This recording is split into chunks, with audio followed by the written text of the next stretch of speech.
गौतम बुद्ध, जिनका जन्म सिद्धार्थ के नाम से हुआ था, का जन्म लगभग 563 बीसी में लुम्बिनी, वर्तमान नेपाल के कपिलवस्तु राज्य में हुआ था।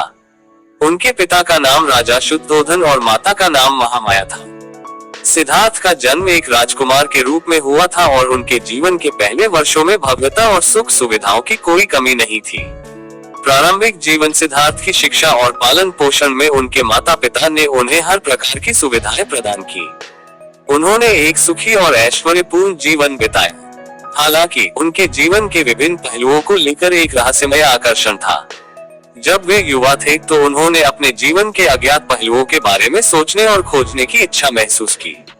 उनके पिता ने उन्हें इस जीवन की हर पीड़ा से बचाने के लिए उन्हें जीवन की वास्तविकता से दूर रखा, लेकिन सिद्धार्थ ने एक दिन अपने जीवन की वास्तविकता का पता लगाने का निर्णय किया। महामाया और जीवन की खोज। सिद्धार्थ ने 29 वर्ष की आयु में महल की 4 दीवारों को छोड़कर एक सांसारिक जीवन की खोज में निकले। उन्होंने देखा कि लोगों की जिंदगी में दुख, बुढ़ापा, रोग और मृत्यु जैसी समस्याएं हैं।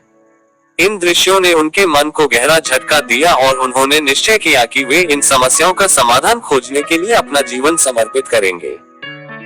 सिद्धार्थ ने तपस्वी जीवन की ओर कदम बढ़ाया।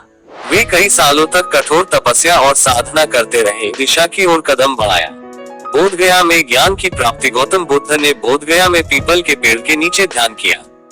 इस ध्यान की अवस्था में उन्होंने सच्चे ज्ञान की प्राप्ति की। ये ज्ञान ही बुद्धत्व था। उन्होंने समझा कि दुख का कारण इच्छा और तृष्णा है और दुख से मुक्ति प्राप्त करने के लिए अष्टांगिक मार्ग 8 फोल्ड पाथ का पालन करना होगा। बुद्ध धर्म की स्थापना। ज्ञान प्राप्त करने के बाद गौतम बुद्ध ने पहले 5 साधकों को अपनी शिक्षाओं के बारे में बताया और इसके बाद उन्होंने धर्म का प्रचार किया। उन्होंने ये समझाया कि जीवन के दुख को समाप्त करने के लिए उचित मार्ग पर चलना आवश्यक है। गौतम बुद्ध ने अपने जीवन के अंतिम वर्षों में भारत के विभिन्न हिस्सों में यात्रा की और अपनी शिक्षाओं का प्रसार किया। उन्होंने विभिन्न लोगों को उनके दुख और जीवन के उद्देश्य के बारे में समझाया।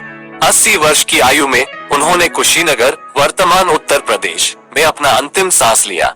उनके निधन के बाद उनके अनुयायी और शिक्षाएं बौद्ध धर्म के रूप में फैल गईं और आज भी दुनिया भर में इसकी महत्वपूर्ण उपस्थिति है।